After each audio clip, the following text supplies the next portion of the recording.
여러분 평안하십니까? 오늘도 말씀과 함께 주님의 은혜 가운데 거하시기 바랍니다.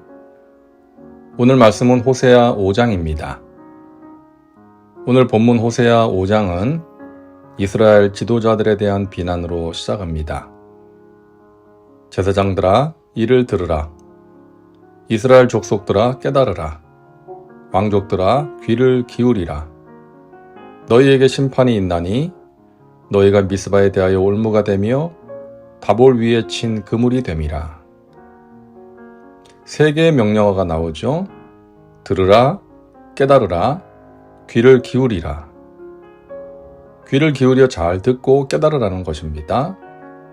이 명령은 특히 이스라엘의 종교 지도자인 제사장들, 그리고 정치 지도자들인 왕족들에게 주시는 말씀입니다.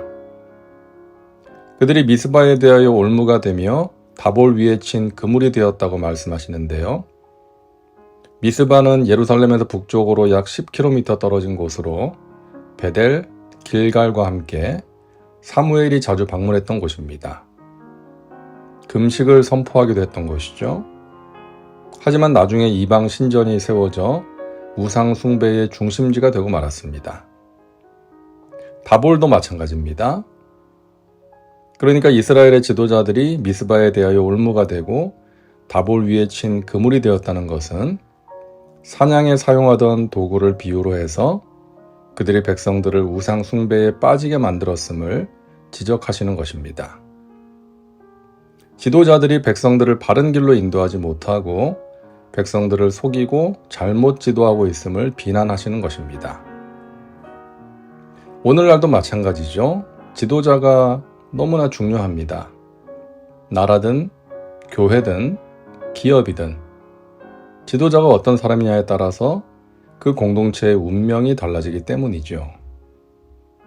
지도자가 하나님 앞에 바로 서서 하나님이 주시는 지혜로 이끌어가면 그 공동체의 구성원들은 바른 길로 갈 수 있지만 지도자가 우둔하여 악한 길로 가면 그 공동체와 구성원은 바로 설 수가 없고 무너지는 길로 가게 되는 것입니다. 그러므로 지도자를 잘 만나야 하고 지도자를 위해서 기도해야 합니다. 하나님께서는 3절과 4절에서 이스라엘의 음행, 그러니까 우상 숭배를 언급하신 뒤에 곧바로 이스라엘의 교만을 지적하십니다. 이스라엘의 교만이 그 얼굴에 드러났나니 그 죄악으로 말미암아 이스라엘과 에브라임이 넘어지고 유다도 그들과 함께 넘어지리라. 이스라엘이 하나님의 심판을 받아 멸망하는 날에 사람들은 왜 이스라엘이 무너졌는지를 분명하게 알게 될 것입니다. 이스라엘과 에브라임이 넘어지고 유다도 그들과 함께 넘어지리라. 그들은 자신의 죄에 걸려 스스로 넘어진 것입니다. 우상 숭배와 교만에 스스로 걸려 넘어진 것이죠. 북이스라엘은 여로보암 2세 때 자신들의 막강한 군사력과 경제력에 도취되어서 하나님을 찾지 않고 우상을 숭배하며 도덕적인 타락에 빠지고 말았습니다. 결국 이런 교만으로 인해 그들은 하나님의 심판을 받아 넘어지고 말았던 것이죠. 남유다 역시 북이스라엘과 같은 교만에 빠지게 됨으로써 넘어지게 되는 것입니다. 남유다는 북이스라엘의 멸망 이후 약 1세기 정도 더 지속되긴 했지만 결국 하나님의 심판의 도구로 사용된 바벨론에 의해 무너지고 말았던 것이죠. 이처럼 죄는 죄 지은 자를 넘어지게 하는 올무와 같은 역할을 합니다. 그러므로 우리는 스스로 걸려 넘어질 올무를 만들지 말아야 합니다. 죄는 반드시 대가를 지불하게 합니다. 그리고 상처를 남깁니다.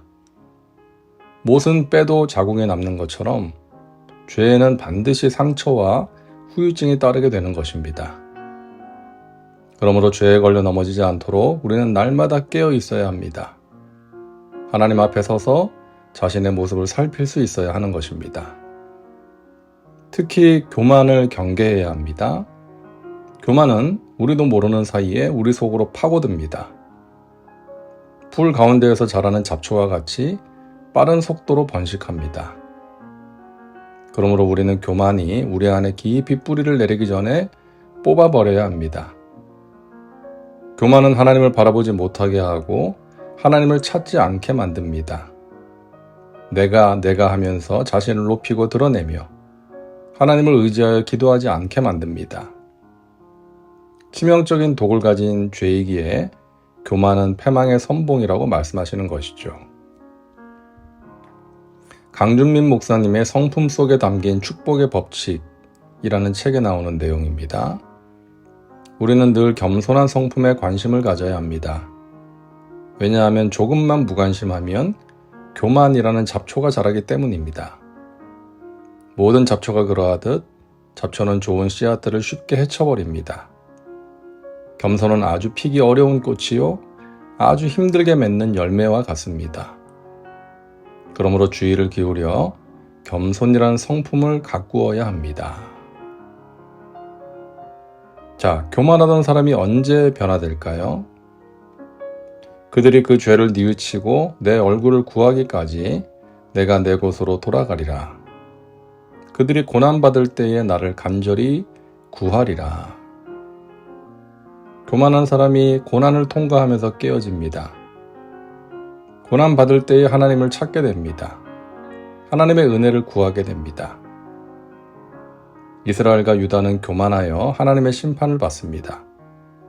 하나님께서는 그들에게 심판을 내리신 후에 그들이 고난 속에서 자신의 죄를 깨닫고 회개하며 하나님을 찾기를 기다리십니다. 그러므로 겸손하게 낮아져서 하나님을 찾아야 합니다. 하나님께 소망이 있기 때문입니다. 기도합니다. 사랑과 은혜가 풍성하신 하나님, 오늘도 말씀과 함께 살게 하시니 감사합니다. 하나님의 말씀을 통해 우리 자신을 돌아보게 하시고 겸손하게 낮아져 하나님을 찾게 하옵소서. 고난 중에 있는 백성들을 긍휼히 여기사 구원하여 주시고 고난을 통해 성숙해지는 유익이 있게 하옵소서. 오늘도 말씀과 함께하는 하나님의 백성들에게 하나님을 더욱 깊이 알아가는 은혜가 있게 하시고 그 지식으로 힘을 얻고 위로를 받고 승리의 길로 나가게 도와주시옵소서. 예수님의 이름으로 기도하옵나이다. 아멘. 오늘도 말씀과 함께 은혜 가운데 거하시기 바랍니다. 여러분 사랑하고 축복합니다.